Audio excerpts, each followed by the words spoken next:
here at Moraine Valley Community College, and I also work with my colleagues and others here, and I work with Dr. Alicia Toso, who is the manager and director of the honors program. So first off, before we begin the panel and the discussion today, I want to make sure that we take a moment, certainly, to say thank you to Dr. Tara Jacobson as well as Dr. Troy Swanson for the support of the library in allowing us to have this event here in this space. It is greatly appreciated. Thank you as well, of course, to Dr. Cindy Anderson, the Dean of Liberal Arts, for her support for these kinds of events and these kinds of dialogues. That is a wonderful thing. The event here today is part of the sort of periodic honors program sort of brown bag lecture or panel series, where the idea is oftentimes we will dialogue with students over the kinds of speakers, panels, lectures, presentations, and things that they would like to hear or they think that other students would like to hear here at Moraine Valley. And one of the things that students expressed to us is questions over what is graduate school like? What is the process of going to graduate school like? And so to that end, this panel was put together with the goal being that each one of us is going to be able to speak a little bit about their experiences, and really through those experiences, we can all have a broader dialogue over the many ways to approach graduate school and higher education in America. Because for the many different disciplines that folks have with this panel that is here, there will be different experiences with graduate school. There are different degrees, different credentialing programs, a different process that one might need to go through for mathematics as opposed to psychology or history or others. And it'll be interesting to see, what similarities or differences would exist. So to that end, we're going to sort of ask the panel to introduce themselves and then begin a process after everyone introduces themselves of just kind of going around and sharing their experiences kind of as a start, and then from there, dialoguing and questions and sort of those kinds of things. So do folks want to go ahead and introduce themselves? Sure. Go ahead. Hi, everyone. I am Alicia Toso. I am the director of the honors program here at Moraine Valley Community College. I have a master's in business administration from Governor State University, and I have a doctorate in education from the University of St. Francis. My path, I'm just going to do a quick, my path to graduate school was mostly encouraged by fellow coworkers and my bosses. So after I got my bachelor's in business administration, I started working here. I've been here for a long time, but I was working in the admissions office, and I was approached by a dean, and she said, Alicia, I think you'd be really great at teaching College 101. What do you think about going back and getting your master's, because you need a master's to teach at the community college? And I'm like, well, I can go back and get a master's degree, sure, So I went back and got a master's degree. So then I took like a 6-year hiatus, and then I was like, my boss at the time in this position that I'm currently in was like, hey, Toso, I really think community college is your thing. You've been doing this for like 15 years. And so he goes, I think you should look into doctoral programs. And so I said, all right, I'll look into doctoral programs. And then a colleague called me about a cohort from St. Francis that they were starting on campus. And he said, hey, Toso, why don't you just come to an information meeting? Well, I got to the information meeting, and we were filling out the paperwork to start the program. So I'm like, well, there's 65 grand. So that, you know what? I'm just going to do the doctorate now. So I kind of just was encouraged, and I never said no to the possibilities and the opportunities. Mm-hmm. That was me. Yeah, that's awesome. Thank you, Dr. Toso. Mm-hmm. Hi, everybody. My name is Nick Shizis. I'm a psychology professor here at Moraine. I attended Roosevelt University for my master's degree in professional clinical psychology. And my master's was primarily focused on learning about mental disorders and how to treat mental disorders. And so that was the program that you had to register for, that you still have to register for if you want to become a licensed therapist in Illinois and in almost every state in the United States. And that was a full 3-year program. I was just thinking about, like, one of the questions that you had asked, you know, did your friends go to college? Did your family go to college? How was your path? You know, Josh, I had to rack my brain. Of all my high school friends, only 3 of us went to college. Oh, wow. Right. My mom and dad did not. They certainly encouraged us, but what ended up happening is I had a couple of older cousins who, from Greece, who lived with us and went to college, got their education, went and got their doctorate degrees. And then I watched my cousins studying and working really hard, and they ended up getting their graduate degrees. They ended up picking jobs that they absolutely loved. They became super successful, and I said, that's what I want. I want that. I want to be successful. I want to be able to pick the jobs that I want to be able to do, and I decided to go to grad school after I finished my bachelor's and I said I want to be a therapist, and you know, minimum is a master's degree, and I wanted to be in the classroom too. I want to be a professor as well, and you need a master's for that, and that's kind of what led me on that path. You know, I'm happy that I ended up getting my degree, because without it, I wouldn't be able to be doing the work that I do today. And I did get a lot of encouragement too.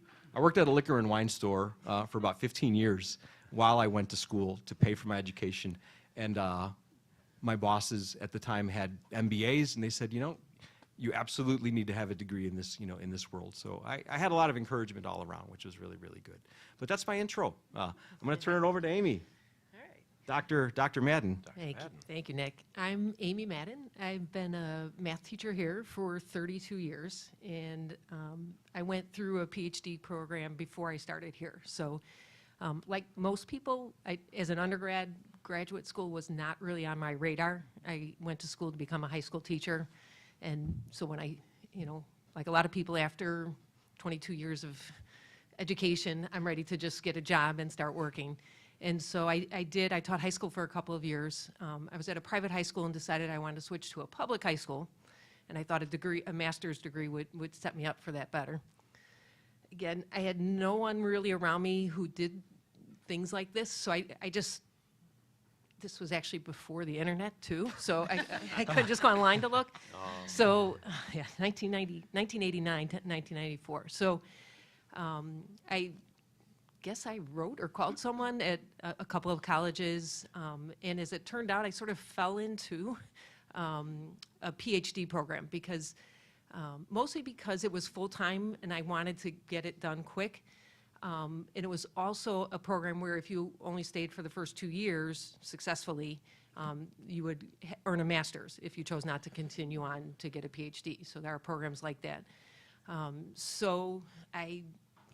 And also a little bit of difference probably between people on this panel. For the people in math and science, there's a lot of, well, back in 1989, there was a lot of money. So when I went to graduate school, I did not have to pay. They paid for my tuition, and they gave me a stipend to be a TA. And everyone in my program did that. No one came and paid their own way. So it was sort of expected that when you were accepted to a program, you were supported.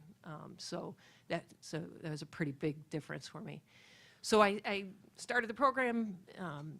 After a year and a half, I thought, yeah, I'm not sure I want to keep doing this. I knew I would have a master's. So I went to the career counseling and said, okay, I want to start applying for high school jobs. Okay, it's not easy to apply for high school. You have a whole portfolio and things like that.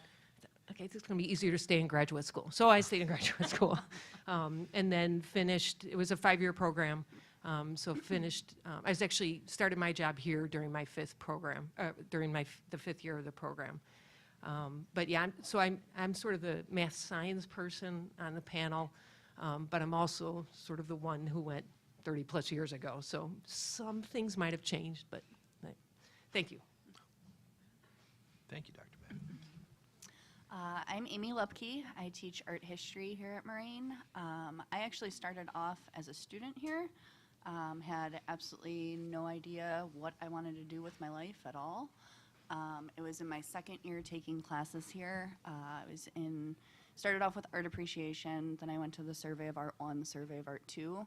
And kind of sitting back in that class, I enjoyed the content. I liked how the instructor was like delivering the material, and it was something that I decided that I wanted to do with my career path. So I finished my associates here at Moraine, went on to Governor State, and got both my bachelor's and master's in art history with the goal of being able to teach here at Moraine. So my last semester of my master's degree, there were a lot of hiccups that kind of happened. Not so much on my end, but with the people that my advisor, he ended up having like a pulmonary embolism. It was in the hospital for about 4 months. The person that my thesis then got transferred to, she ended up finding out she had cancer, had to have emergency surgery. So the ending of my master's degree was very chaotic. I was supposed to graduate in May, and that didn't end up happening because things kept getting delayed. So I finally, at the end of the summer session, is when the degree was technically conferred. But had that not happened, I would not have been in a position to be able to apply for a job here at Moraine. So in the moment, it was really crazy. I had no idea, because I wanted to apply for jobs, but I couldn't apply for jobs because I didn't technically have the degree. And I was just waiting on other people to kind of sign off, even though I had finished my part. And what ended up happening is the Governor State had called me on a Friday and said that finally all the paperwork was in. It should be conferred on Monday. So I went that Friday on every single website I could possibly think of, every community college, every college in Illinois. I was looking in Michigan, Wisconsin, anything to try and find a job. And nothing was posted. And this was like August 5th. So I'm like, the likelihood of me being able to start in the fall semester is probably not going to happen. They then called me on Monday and said it was official. I opened up Moraine Valley's website, and there was a posting for an art history instructor. So I Awesome. emailed the department chair immediately, said I saw that there was this posting, love to talk to you about how I can contribute to Moraine Valley Community College. He then forwarded me to the coordinator at the time. I had an interview and was hired within a week, but had all of those, and there were a lot more bad things that happened in the that I'm not getting into, but had all of those really horrible things not happened in that last semester of my master's degree, I would not be teaching here today, more than likely, right? And so I've been teaching here since 2012. I am going to go back for an MFA, a Master in Fine Arts, starting this summer, so more school. You got to really like school to dedicate yourself to, 2 years, 3 years, perhaps in Dr. Madden's example, maybe 5. Because I know a PhD program, folks, I'm sure it'll get addressed here today. A PhD program, a traditional PhD program, is a research degree where you're going to be doing research work for 4 years, collecting data for 4 years, right? Classes, of course, as well. And so you really have to really like school to want to be doing that, which is good. We're all in school. Absolutely, absolutely. I think, if you don't mind, what you're saying, makes me think a little bit about my own pathway and my own sort of program. And Amy, as you were speaking about sort of the speed and the pace of being hired and sort of the process and that kind of thing was reminding me of one of my first times teaching was I adjuncted at a number of institutions, and one of them was one of the city colleges. And I remember getting an interview, and it was at the start of the semester. And I was like, okay, oh, good, I got an interview. This is great. And so I go to the college, and I'm meeting with this individual, and, it's August, and so, the semester started, so I figured this is more than likely for something in the future. And about 15 minutes through the conversation that we had been having, they basically, to paraphrase, said, okay, so you're hired, and just so you know, we've actually been holding your class for you this whole time. And so, I was like, wait, what? And they're like, oh, yeah, no, there's a classroom of people sitting over here. Go ahead, go on down. Go meet 'em. Go meet them, of which, that was a whole fascinating sort of experience of well, welcome to the it's, you learn new things, kind of as you go through certainly some of those processes. But to your point, Nick, as well, about sort of PhD programs and sort of that kind of thing, and that you have to like it.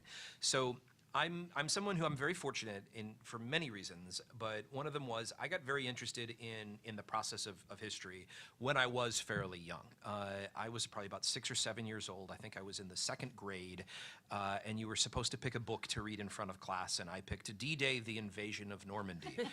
As any good 7-year-old picks, right? That's normal? Sure, we'll go with that. Of course Why it's not? normal. Sure. Why not? Well, yeah, my favorite movie when I was 10 was Memphis Belle, about the combined bomber offensive in World War II, as any good 10-year-old film would be, right? That's what that is. But I got my undergrad in history at the University of Illinois, and I was not particularly interested in the idea of, I thought about maybe going to law school, thought about what am I going to do for this, and thought, okay, I would like to continue to pursue history. And so I got a master's in history at Eastern Illinois University, primarily in U.S. history as well as in European history. And as I was completing that process, I thought I would really like to teach. And so then that began a process of applying, of working through, of looking through things. And I was very fortunate enough to be hired here full-time in 2008 to teach history here at the college. And after a few years, you can begin something called lane movement, where you can advance your position. And so I considered the process of, a degree and what might I like to pursue. And eventually, through the idea of partly funding from Moraine and the idea that the institution would let me go part-time, because some PhD programs will not let you do that under any circumstance, that led me to Northern Illinois University. And what I experienced at Northern in that process was an institution that was open and flexible towards adult students who were already working in a field, and the support as well from Moraine to be able to do that process part-time. And so what is a research-oriented degree that commonly full-time will take a few years, 4, 5, 6 years, for me took almost over 10 in order to complete. And you have to have that persistence with that process, because otherwise, yeah, it can get you down a bit with that kind of thing, certainly. Sure. Well, and life happens in between too. Well, there is that. So sometimes you guys, we're like, yes, we're going back to school, and we make it sound like we just bump, did these degrees, and it's like, no, life happened too. Where it's like, okay, I might have to take a semester off, something happened, or you know what, I got to drop down and take only 1 or 2 classes if you're in a part-time, if you're in a program that will allow you to do that. Or take, it just depends, because we kind of made it sound like, yeah, Amy gave a great rendition of what it can happen when it goes wrong. But you have to remember that you still have a life to live in between all of this. So the persistence that you have to have, it has to be coming from within, and it has to be a desire to keep going and keep trying, because there are things that will totally hit you. And then it's like, okay, this is just one hiccup. I ended up meeting one of my dearest friends when I was at Governor State on my bachelor's, because kind of like Amy, I was a student here, I worked here. I went to Governor State for my bachelor's and my master's. And I met one of my dearest friends there, and we ended up doing our degrees together, our bachelor's and master's, but she had a baby in between that. So she had to take a few semesters off, but she came right back and picked right up with me, and we did it together. So things do happen in life too, but you just gotta be ready to pick it back up and keep going. To kind of add on to that, so I said I'm going back for my MFA starting this summer. I actually started last spring, last April. I had met with the professor for the program, some of the advisors. I was getting the forms ready to fill out and apply, and my aunt passed away. So I kind of put that on hold and said, you know what, now is not really the right time for me to go back to school. I was thinking that instead of starting in the summer last year, that I would start in the fall, and it just wasn't the right time for me. Now I'm at a point where I feel comfortable kind of going back and getting the process started. You'll hear a lot of stories like that. You know, some people have, you know, they're able to be locked in for 3 years straight, right, without any hiccups and that kind of stuff. And sometimes people take time, but it's the perseverance and the desire. And if you want to finish it, I mean, I was one of the, you know, privileged, I guess. That's the word that I would absolutely use. Nobody got sick in my family. You know, I mean, I thought about it. I mean, knock on wood, you know, my mom stayed home, and she wasn't really working. She was, you know, she was a phenomenal mom, and had anything happened to my dad at the time when I was at UIC or at Roosevelt, I may have had to stop the program. I would have been working full time wherever I was working, and I would have been helping my mom. And so I was fortunate enough where those things, you know, things were pretty stable. I think to build on some of the points that folks are making as well, you know, that idea of having that support, that idea of those kinds of factors, you know, is really important. And having, you know, folks around you to encourage you or help kind of talk you through the process, or sort of how to navigate it. You know, to your point, Nick, that you were making earlier about, you know, not many folks who were friends of yours when you were younger had necessarily gone to school and sort of that kind of Not thing. even college. Right. Right, I mean, forget about grad school. right. Right, and that, you know, makes a difference. You know, right? That absolutely influences things and certainly makes a difference. In my particular case, I came from a family where I never met most of my grandparents. None of them had ever gone to college. My one grandfather ran a gas station in a town of 2,500 people. The other ran the town bar in a town of 2,500 people. Of my father on that side of the family was the first in the family to go to college. Was at Western Illinois University in the 60s when the draft was going on, and so of course took a math class, and the professor, quote unquote, gave grades and earned a D, and then took the same professor again, got another D, flunked out without ever failing. He was very insistent on that, and was drafted and wound up in Vietnam as a result. And so when I was younger, both my parents had graduate degrees. It was very strongly insisted upon of, you will do this. And I was fortunate enough that they also had some financial assistance that they could provide as well. And I think with that idea of attending things, as you know, Dr. Madden was mentioning about funding, of the importance of those kinds of things being there and that funding being there is really important for whatever interest or whatever work folks are thinking about doing, that it's really necessary. Yeah, absolutely. I was going to say, folks, I would have finished school, even if anything had happened. I was determined. There was nothing that was going to stop me. It would have taken me 10 years. But nothing was going to stop me from becoming a therapist and becoming a professor. Not that working at a liquor store wasn't a good enough job, you know. I mean, it was a great job, and you know, and even opening up a Euro place, like my father had kind of thought about, would have been it would have been fine too. But I wanted to be a therapist, right? Even as a 15-year-old kid, I knew what I wanted to do. So yeah, even if anything had happened, I mean, nothing stopped us, but that perseverance absolutely would have been there. Well, and that, I think that to build on what you're saying, Nick, right, certainly speaks to one's own self and one's own drive, but also, you know, as well, there are other circumstances where it's those family figures around you that are absolutely central in that process. I know in my own journey that much of that has to do with, I began a PhD process right at the time that my oldest daughter's a cancer survivor, and so I was dealing with that process, and we were navigating that health challenge for the first years of that. And without family support and friend support and colleague support and by the graciousness and support of my wife, there's no way that I would have ever been able to do any of it. It's just as much her degree essentially as it is mine, in many, many ways. But those different kinds of either one's own drive or support networks are, of course, incredibly important, for everyone as they kind of navigate or think about these decisions. I don't know. Should we? Some of the questions? What do we? I think so. Yeah. Do we want to see if they have any really quick? I guess we can.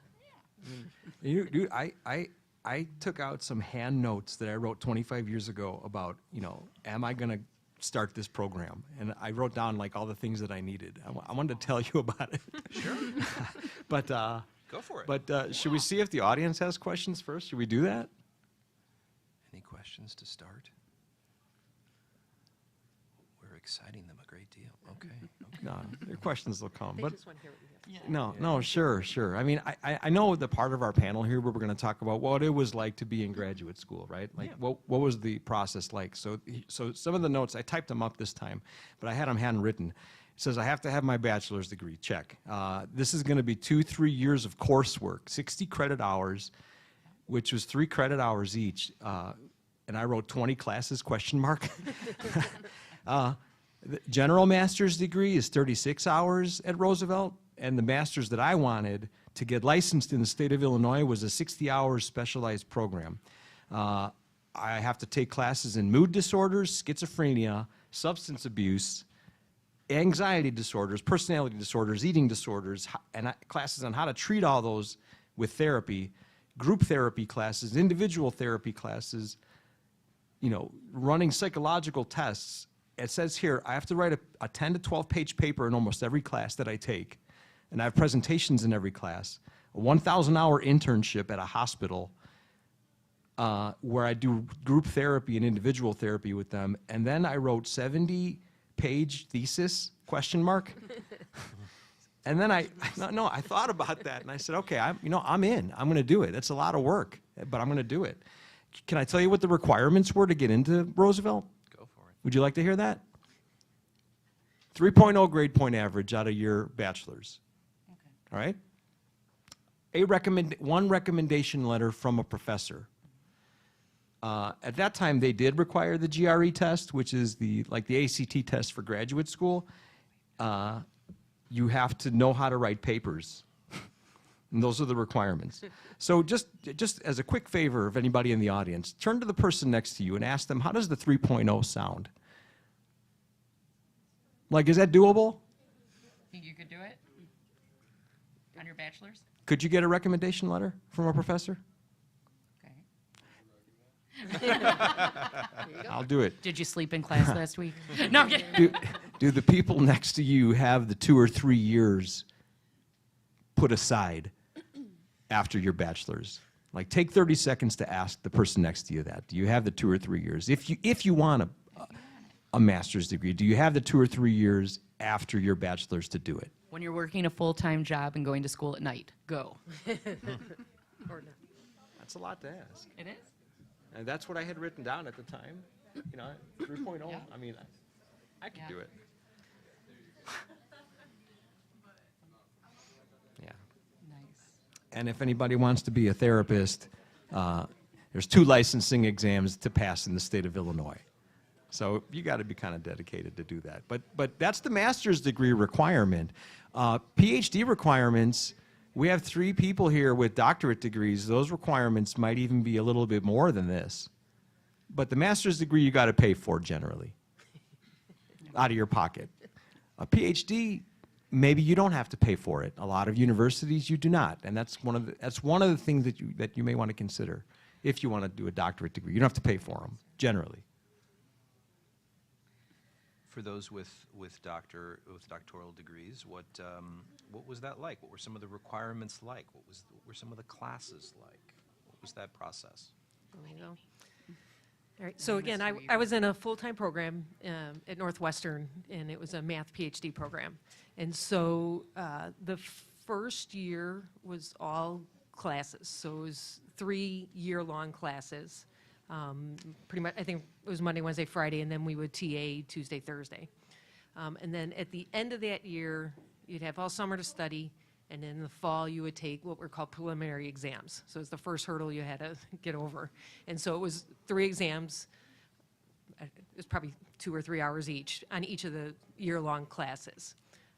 So you had to pass those. If you didn't, you could try it one more time, try the test again, like in the spring. But that was the first hurdle. Second year, again, all classes, typically it was 3 classes, Monday, Wednesday, Friday. Again, we were TAing on Tuesday, Thursday. By the end of your second year, you sort of had to have a little bit of a path. There are actually specialties within mathematics.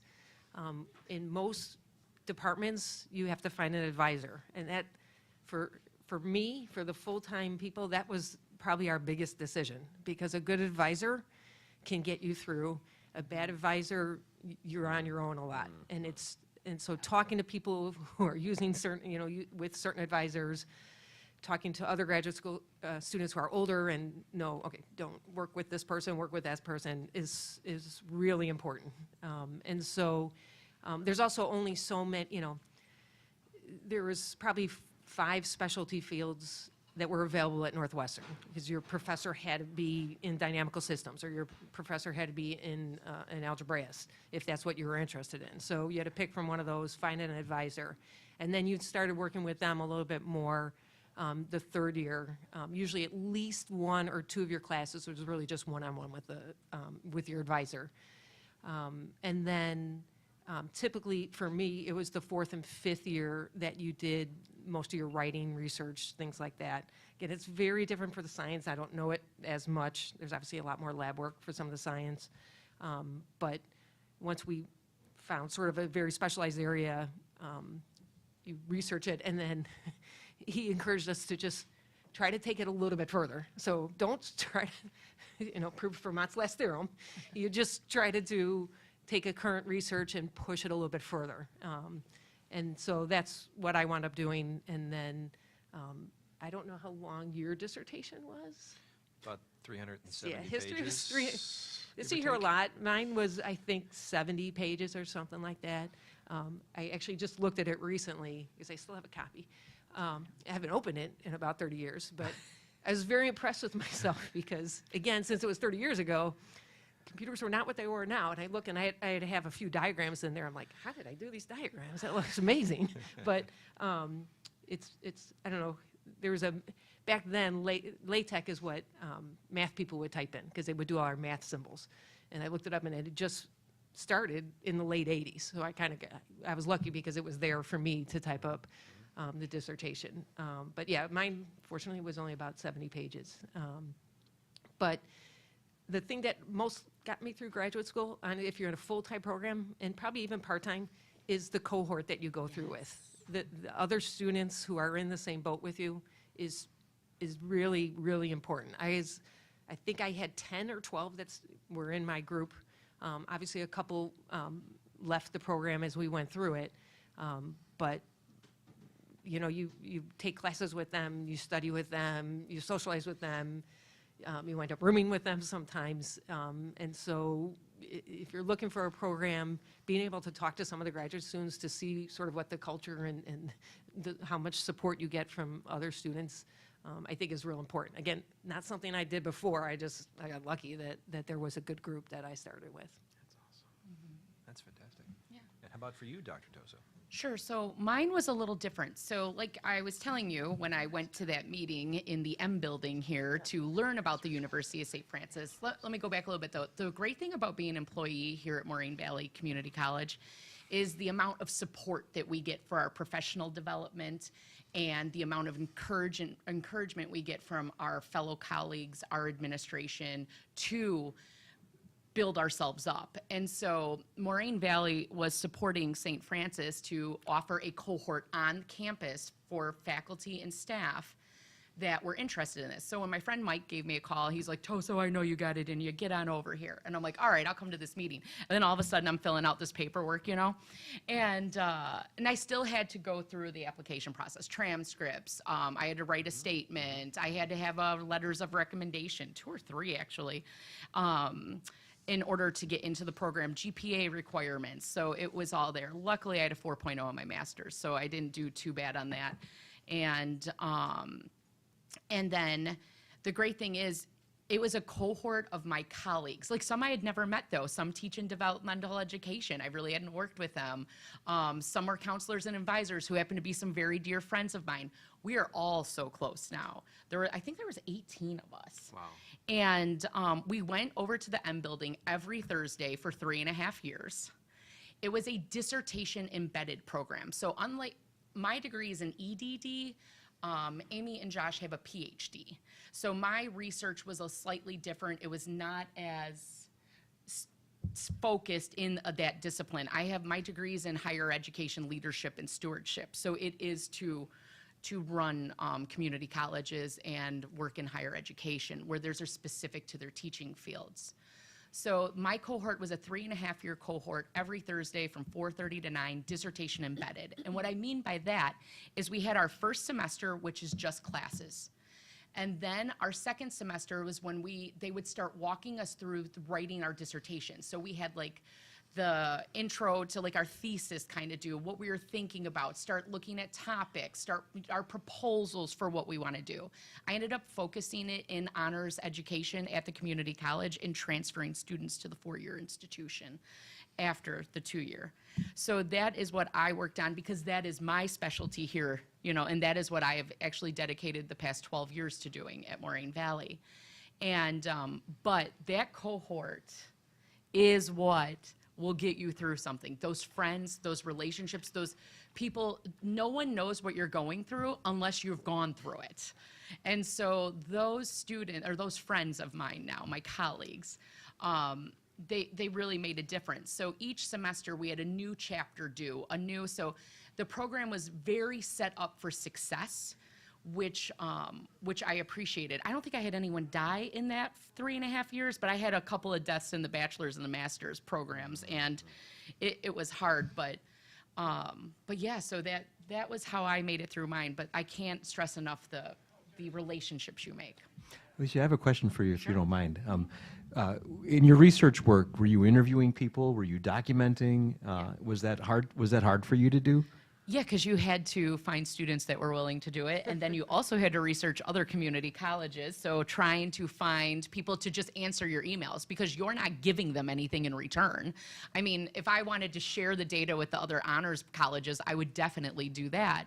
But when you're doing dissertation research like that, you can't bribe them. So you just have to bank on their kindness and willingness to answer your questions in your surveys. Cool. Mm-hmm. Yeah, I got it. So I'm imagining you have to persevere a lot. I mean, you really have to be I think my dissertation persistent, is right? 150 Yeah. pages. Yeah, that persistence is something that I think, even though there might be, as you know, as all folks on the panel are talking about, you know, some of the program approaches and what is required can be vastly different. That persistence is necessary. In the case of history, so you know, I had already done my MA previously. Now, I had not done a thesis for my master's. I had gone through an option where you could just take additional classes. In the process of wanting or being interested in the idea of teaching, what I was sort of thinking was I needed to be as well-rounded as I could and take as many classes as I could and as many different kinds and subjects of history as I could. And so that's what I tried to do. When I ended up in the PhD program, so I found the classes to be in some ways similar to what the MA process was. So graduate school for history, you usually have 2 kinds of classes for the most part. Some are sort of subject-oriented, where it's based on what's called historiography. So historiography is the study of how historians study history. And they're mostly seminar-oriented, where you kind of, the expectation is essentially a book a week, you read a book, you come in for 3 hours, you talk about that book. And so you do this 12 times, 13 times, and then at the end, you produce a historiographical work on an aspect of a derivation of that field related to one little sort of thing, where you look at all the different forms of analysis on that. And it'll depend on the professor sort of how long that's going to be, but yeah, 15, 20 pages, right, sort of that kind of deal, 20 to 30 pages for those. And then you're going to have your research-oriented courses, where the expectation for the research-oriented courses, at least for the doctoral program, is that you're learning some content kind of as you go, looking at different methods or approaches to that particular specialized aspect of history, but then the expectation at the end, isn't that you necessarily sit down for a final exam or anything like that. It's that you produce a work of original research. So think of it something like that would be of an article length that would appear in a peer-reviewed journal article, that you do all of the primary research that would be necessary for that kind of thing. And so, certainly for some who study more recent histories, you're going to be potentially interviewing people or asking for assistance or sort of that kind of thing. But depending on what your field of interest or study is, when I read a lot of dead people's mail. That's a lot of what I end up doing. Mail. Yeah, that's pretty much what you do. That's basically what you do. Although, admittedly, when you tell that to the hotel person when you're checking out of like, so what are you doing in Springfield? Well, I'm going to go sit down and read dead people's mail for 9 hours. You do get a look. You do. But that certainly is sort of the process. So for history, again, depending on what kind of thing you're going to study, of a lot of it is going to be, instead of working in laboratories, it's going to be more archival oriented. So in my particular case, I had done a dissertation on the First World War in Illinois. And so basically what that involved was going to the state archives in Illinois and basically sitting and looking at documents for many, many, many days. Now, in terms of the overall process, I know that preliminary exams were something that were mentioned. In my case, one of the big things that is really strongly emphasized is the idea of fields for a PhD. So you have different fields, and you have to produce field essays. Usually these are much longer. So in addition to your coursework, you have these 3 fields where you have to produce essays that show to your professors that you kind of have mastered the content of these fields. So in my particular case, my fields were 20th century US history, 20th century history of war, and then modern Latin America.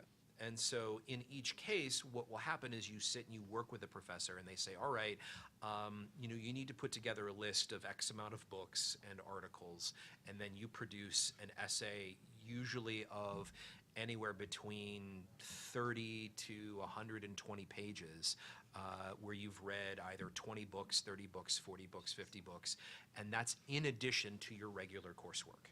And so then once you've passed those, and you've also taken either, I know some programs will do data requirements, different mathematical or statistical requirements.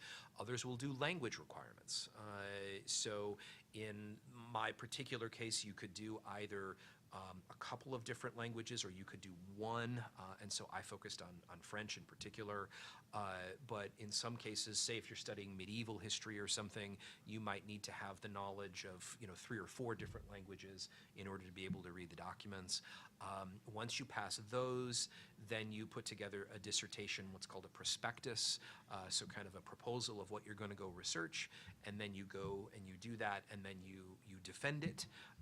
And then, to the earlier point about advisors, they can be very helpful with getting you through that defense process and that. But that's kind of how it works for history. Awesome. So for art history, a lot easier than anything that they just said. Again, it's the years, the time. So for each art history class at Governor State, it's undergraduate students and graduate students taking the class together. They're the only difference between whether you're registered as undergrad or grad, as far as like coursework goes, is the length of the paper.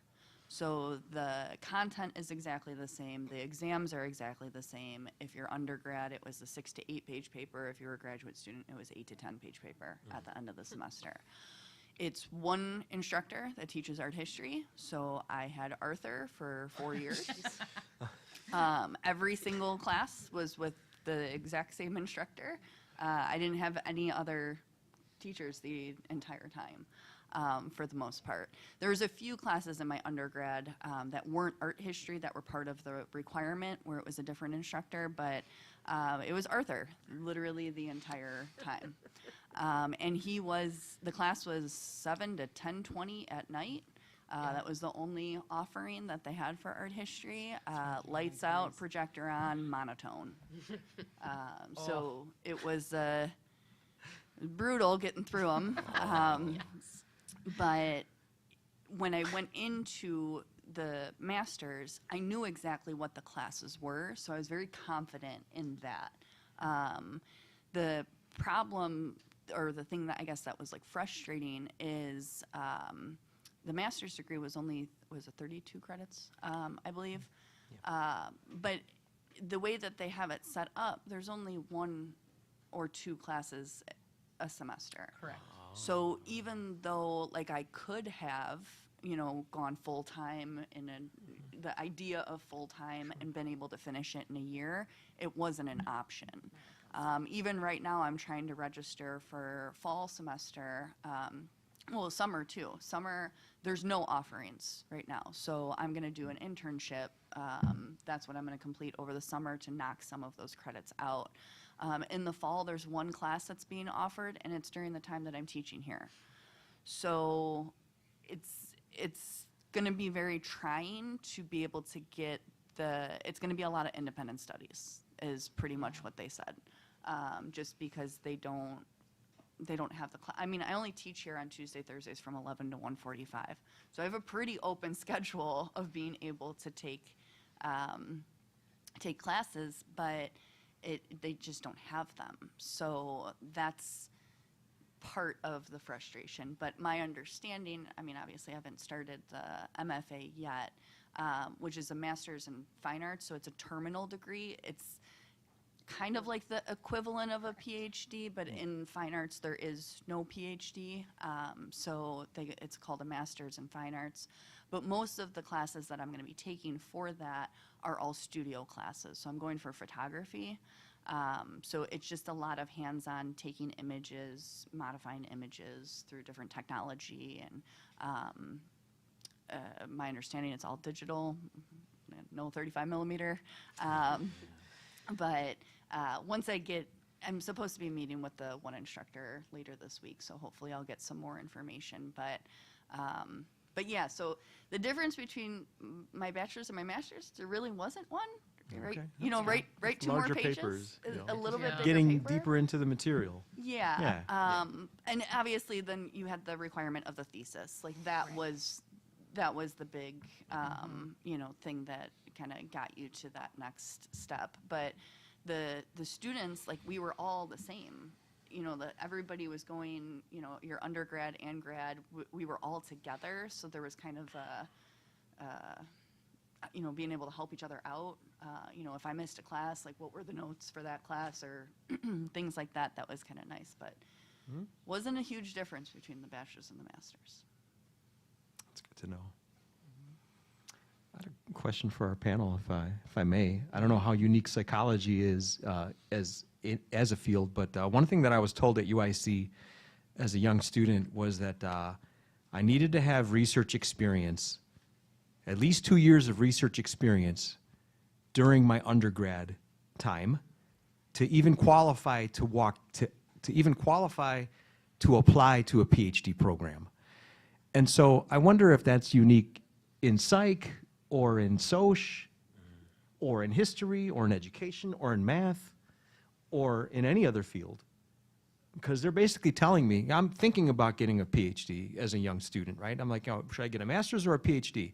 And they said, you need to have research experience if you want to get a PhD. And I'm like, well, how am I going to get that research experience during my, without a master's degree? And so they said, well, you're going to have to contact all your professors, see, all the university professors at UIC are researchers, and they run research studies, and they publish research studies, and that's the main part of their job, I found out, at a major university. So I contacted all my professors who I thought would be interesting to work with, and 3 of them took me on as a research assistant. So I was doing volunteer free research work to build my portfolio to be able to apply for a PhD program. And I remember one professor told me, even if you have straight A's, even if you have recommendation letters, if you don't have research experience during your undergraduate, they're going to put your application in the shredder. So I said, okay, well, I guess I got to start doing research experience. I got 2 years basically to do it, and I was able to do it. So the reason I share that is if anybody's thinking about a PhD in psych in particular, research experience is going to have to be one of the requirements during your undergrad. So that's why I would maybe encourage students who are thinking about that to attend a university with research opportunities, which is one of the reasons that I went to UIC, by the way, because they had research opportunities for me to be able to do. But I'm hearing that's not the requirement for these other doctorates. I can't, you go ahead. Something to kind of add on to that. So the reason I'm going back to school for my master's in fine arts is for lane movement, like you had mentioned. So getting more money quicker here at Moraine.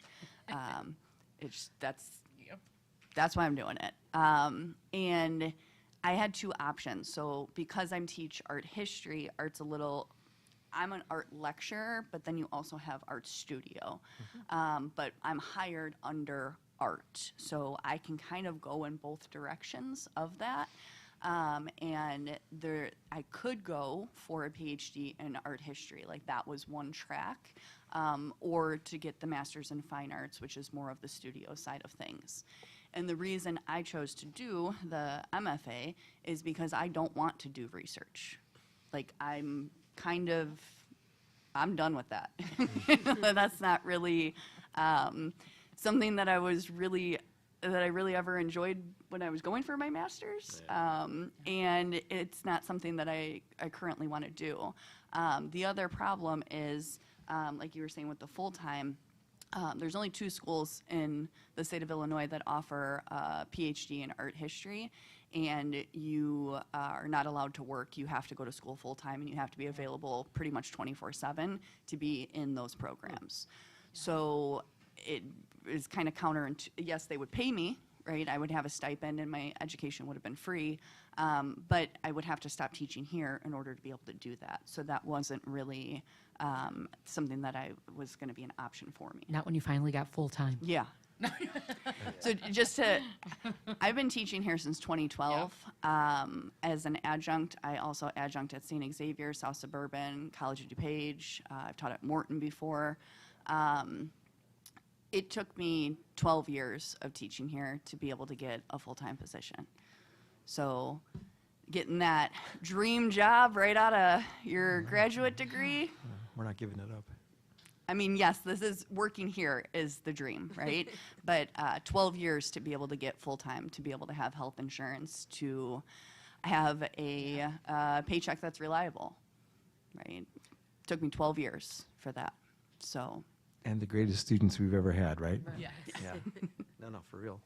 I mean, thinking about, we're talking about graduate school, but what happens after graduate school, right? Like that's something that, what job opportunities are going to be out there for you. And I understand that art history isn't something, you get one instructor at a college, and there's not going to be another art history position available at this college until I die. Like, that's so. It's like a Supreme Court justice, right? Yeah. I always say they're going to roll most of us out of here. We're going out feet first, people. It's, But yeah, it took me 12 years of, doing, like how you were saying you did research for free. Yeah. There's a lot of things that I did. I was an advisor for art club. I was involved on committees and things to be able to build my resume so that I could have the opportunity to apply for a full-time job.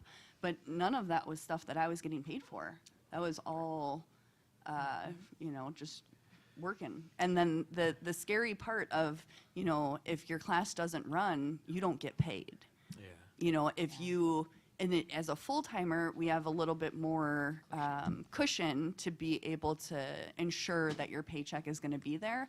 But as an adjunct employee, that's not there. If students don't register for it, right? Like it's like ingrained in me that I look at the seat count in the classes to make sure my classes are running, because I need to know if I'm getting paid or not. So, Register early. Yeah. That's her note. and you don't Good give point. us heart attacks. Right. One of go ahead. No, go ahead, Josh. I was going to say, you know, as you're speaking, Amy, you know, it was making me think a little bit about, you know, the second to last question here of the, what do you wish you'd known before you began your degree or program? And I think one of the things that I had wished that I had known before I'd even started my MA is, you know, what does the academic job market look like? And what is that particular process like? Because it can be incredibly hard. And it can be incredibly grueling. And I recognize that even in my own case, you know, it was 3 years of adjuncting, and the only way I was able to sustain that was that I was fortunate enough that I had parents that lived in the area who were said, yeah, it's okay to live there. Of if I hadn't had that, of more than likely that would have been a very different reality.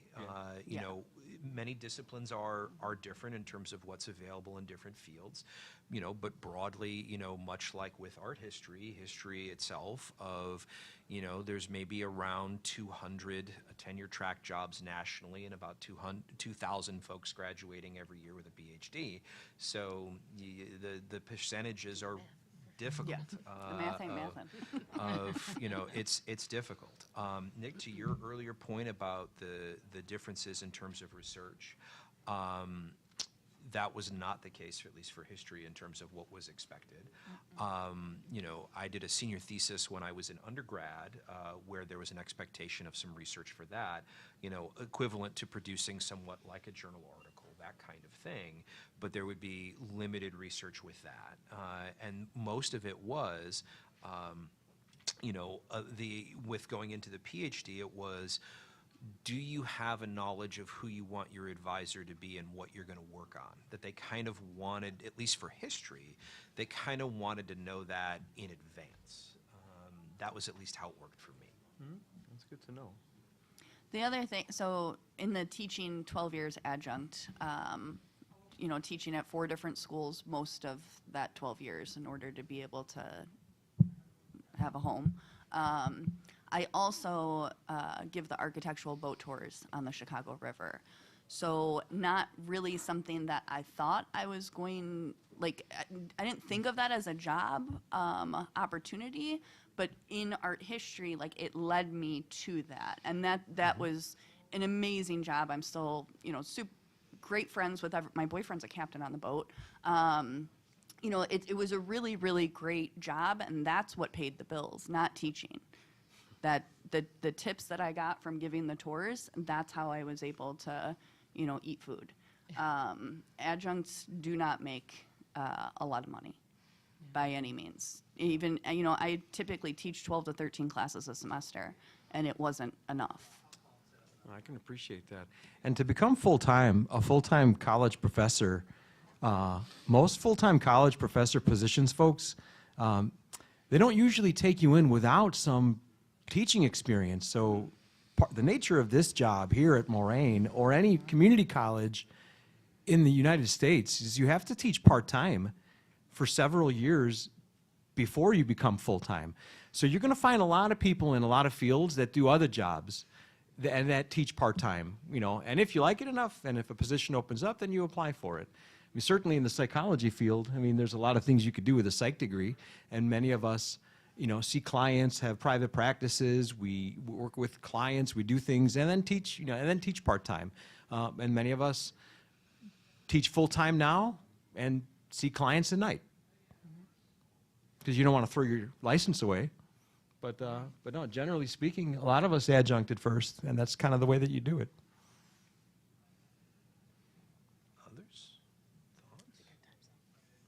Is our time up? Yeah, just about. So, Questions from the audience? what's that? Yeah, are there questions? Are there questions? I know we're selling graduate school very well. Oh, we are. It I is mean, great, again, you though. got to really like it, right? I mean, I wouldn't go through the 3 years Yeah. of this if, like, I didn't like learning about mental disorders and that kind of thing. You know, I like it. Sebastian, let me give you the microphone.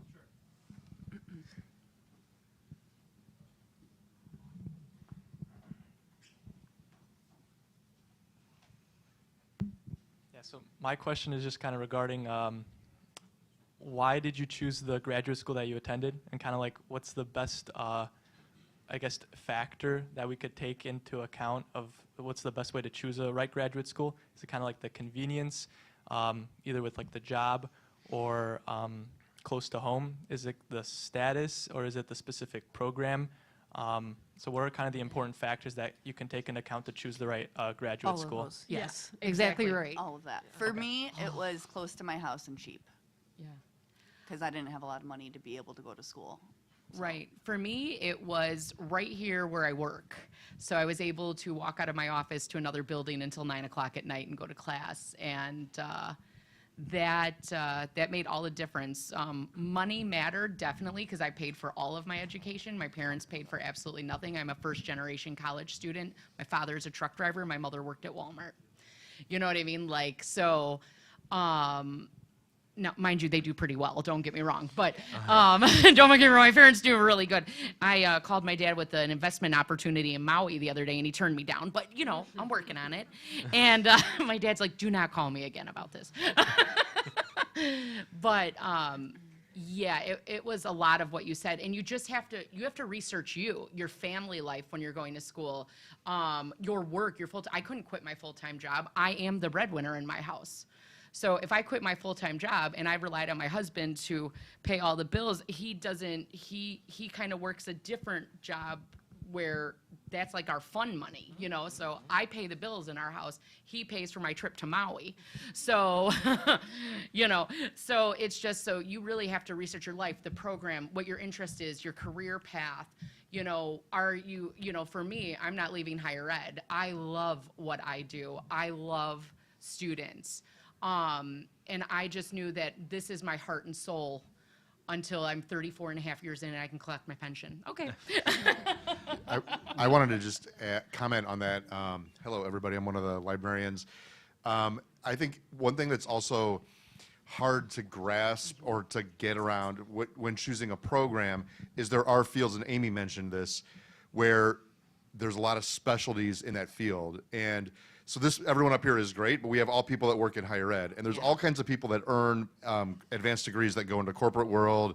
They're economists, they're working in IT, they're making a lot of money in hedge funds, whatever. Right? There's a lot of different paths to go, and so a key thing often, especially if you're a traditional age student looking at a program, is like, what do they study?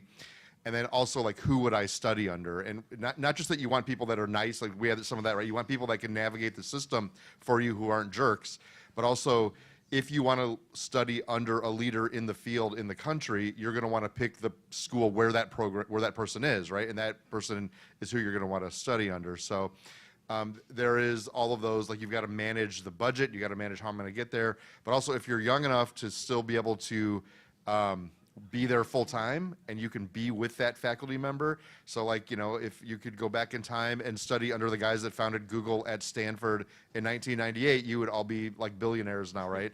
And so looking at those programs, and that can be a little tough to crack into what are the areas of the field, who is doing that leading research, what do I need to do to get myself ready? And so I would definitely, like, always suggest, like, talk to people in the field, give them a call. It would be amazing how many people would actually set up time with you to chat, because people are more accessible than you might think. And if you reach out and they don't respond, then you don't lose anything, they just don't respond. But that's, I think, an important factor, and it depends on the field, it depends what you want to do. And so I don't know if that's helpful, it complicates things, but it is. That's a good point, Troy. Thank you. If I may, I have an older cousin.